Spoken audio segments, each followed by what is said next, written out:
Party में जिस फटीचर का बेरहमी से उड़ाया जा रहा था मजाक, उस रणविजय को देखकर क्यों चौंक गया मेहरौली का मालिक हरमन बेदी?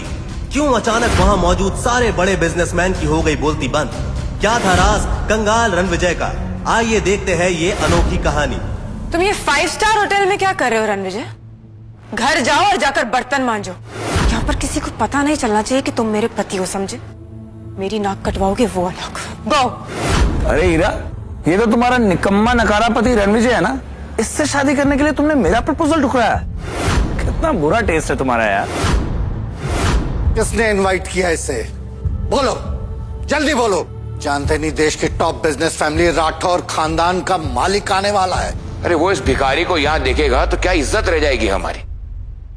ये हीरा जी के पतिदेव है। पतिदेव भिखारी है तो क्या हुआ, पति परमेश्वर होता है। क्यों हीरा जी? चावला और बंगा के तानों से हीरा की नजर शर्म से झुक गई। वो गुस्से से कंगाल रणविजय को देखने लगी। हीरा का पति है तो कहीं भी मुंह उठाकर चलाएगा। ये बड़े लोगों की पार्टी है। तुझ जैसे निकम्मे बीवी के टुकड़ों पर पल्ले वाले का यहाँ क्या काम? चल निकल यहाँ से। निकलता है धक्के मारकर निकलवाओ यहाँ से।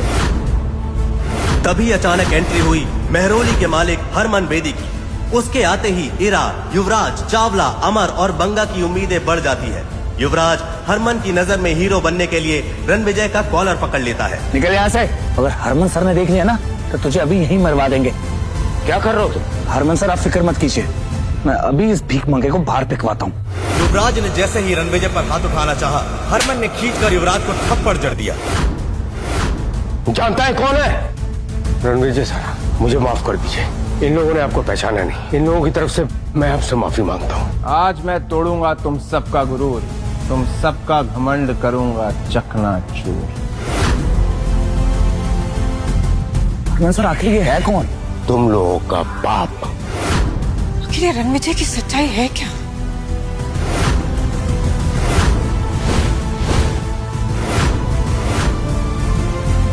पार्टी में सब लोग रणविजय को चौंक कर देखने लगे। आखिर कौन था रणविजय? एक मामूली सा निकम्मा पति या कुछ और? जिस हरमन बेदी के सामने पूरा नॉर्थ झुकता था, वो क्यों रणविजय से माफी मांग रहा था? माफ कीजिए रणविजय सर। हरमन जी रणविजय के सामने घुटने कैसे टेक सकते हैं? मुझे आने में देरी हो गई। आपको जो सजा देनी है मुझे दे दीजिए, मैं भुगतने के लिए तैयार हूँ। हरमन सीधे खड़े हो जाओ। हरमन, अगर तुम पहले आ जाते तो मैं ये ना देख पाता कि तुम्हारी परछाई में यहाँ लोग कितने घमंडी होते जा रहे हैं। जिन लोगों की औकात प्याज टमाटर की रेडी चलाने की है, उन्हें तुमने पूरा बिजनेस सौंप रखा है दिल्ली का। गलती मेरी है रणविजय सर।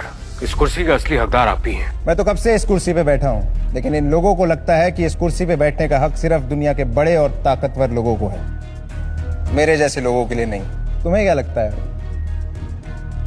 किसमें हिम्मत है जो रणविजय सर को इस कुर्सी पे बैठने से रोक सके? आज के बाद जो भी इनकी बेइज्जती करेगा ना, उसे मेरे गुस्से का सामना करना पड़ेगा। हरमन सर, आपको बहुत बड़ी मिसअंडरस्टैंडिंग हुई है। ये एक निकम्मा नकारा कपूर का ठुकराया हुआ एक्स दामाद है। आप ये क्या कर रहे हैं सर?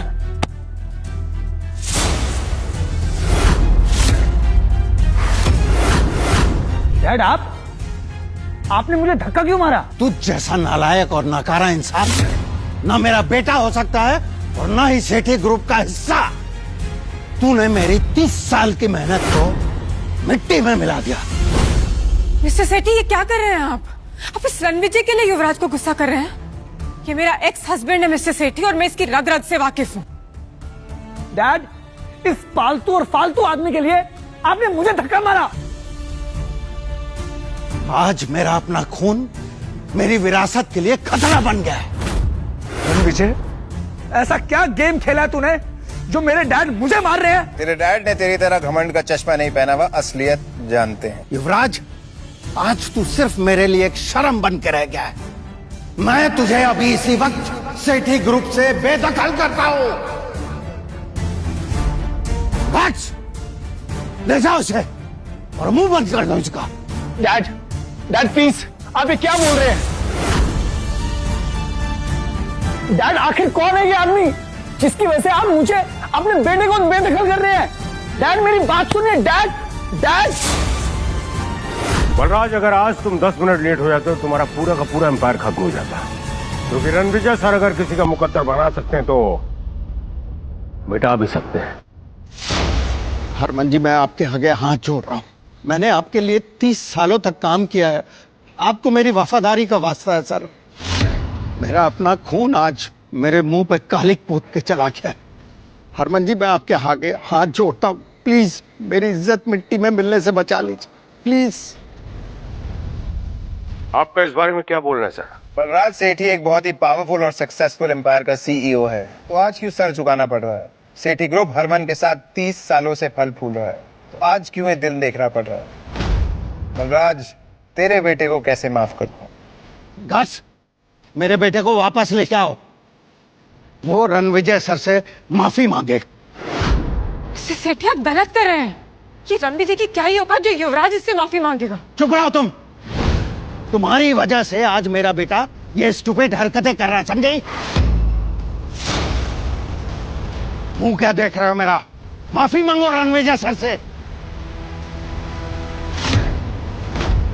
रणविजय सर, इस बदतमीज का फैसला आप कीजिए। आप इसे चाहे जो सजा दे दीजिए सर, मुझे मंजूर है।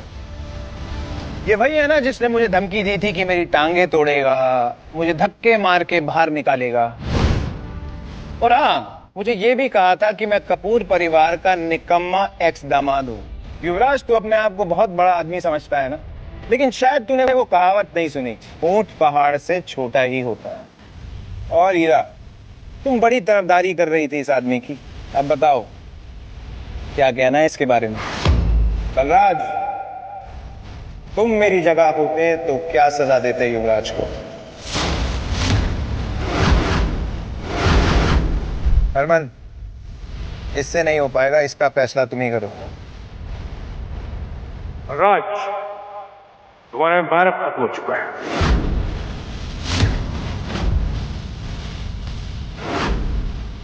आज मेरा पूरा बिजनेस मेरे इस नालायक बेटे की वजह से बर्बाद हो।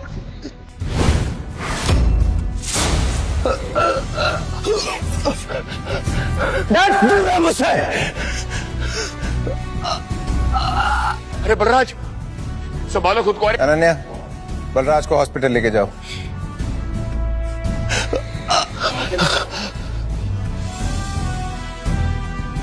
हीरा, तुमने युवराज जैसे चीप आदमी को कैसे पसंद किया? मैं वही आदमी हूं जिसने कभी तुम्हें चुना था। तुम्हारी सक्सेस मेरी वजह से। तुमने 5 साल तक कौन सा सच छिपाया मुझसे? और क्यों? 5 साल तक तुमने मेरी सच्चाई जानने की कोशिश नहीं की, तो क्या तुम मेरी सच्चाई पे यकीन कर पाती? बातों को गोल गोल मत घुमाओ रणविजय। अभी भी तुम्हारी सच्चाई को जानती नहीं हूं मैं। मुझे बताओ कौन हो तुम? और ये बलराज सर और हरमन सर तुम्हें इतनी इंपॉर्टेंस क्यों दे रहे हैं? ईरा कपूर के एफर्ट्स ने कपूर एम्पायर को सक्सेस की ऊंचाइयों तक पहुंचाया है, और ईरा मैम को तुम नीचे दिखा के अपने आप को मत समझते हो? मेरी मर्दानगी के बारे में शहर के किसी भी बड़े बिजनेसमैन से पूछ लो, रिपोर्ट अच्छी मिलेगी।